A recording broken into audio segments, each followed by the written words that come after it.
Friends, మన ఛానల్ని first time చూస్తున్న వాళ్ళు ప్లీజ్ సబ్స్క్రైబ్ చేసుకోండి. ఫ్రెండ్స్ అండ్ రిలేటివ్స్కి షేర్ చేయండి. మనం మామూలుగా చపాతీలు డైరెక్ట్గా తినేస్తాం, బట్ అలా కాకుండా మనం చపాతీలు వేడి చేసుకొని ఈ విధంగా కట్ చేసుకొని పక్కన పెట్టుకుందాం. ఇప్పుడు ప్యాన్లో ఆయిల్ కొద్దిగా పోసుకొని ఆనియన్స్ వేసుకోవాలి. అల్లం వెల్లుల్లి paste 1 tablespoon, tomato paste 1 cup వేసుకోవాలి. ఇప్పుడు సాల్ట్, పసుపు, కారం కొద్దిగా వేసుకొని బాగా కలుపుకోవాలి. ఇప్పుడు కరివేపాకు, కొత్తిమీర వేసేసి మళ్ళీ ఒకసారి బాగా కలుపుకొనేసి ముందుగానే మనం కట్ చేసి పెట్టుకున్నటువంటి చపాతీ రోల్స్ వేసుకొనేసేయాలి.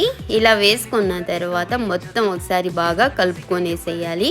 మనకి ఎగ్స్ అవైలబుల్ ఉంటే ఎగ్స్ కూడా వేసుకొని కలుపుకోవచ్చు. అంతే. ప్లీజ్ సబ్స్క్రైబ్ చేసుకోండి. ఉంటాను. బాయ్. Love you.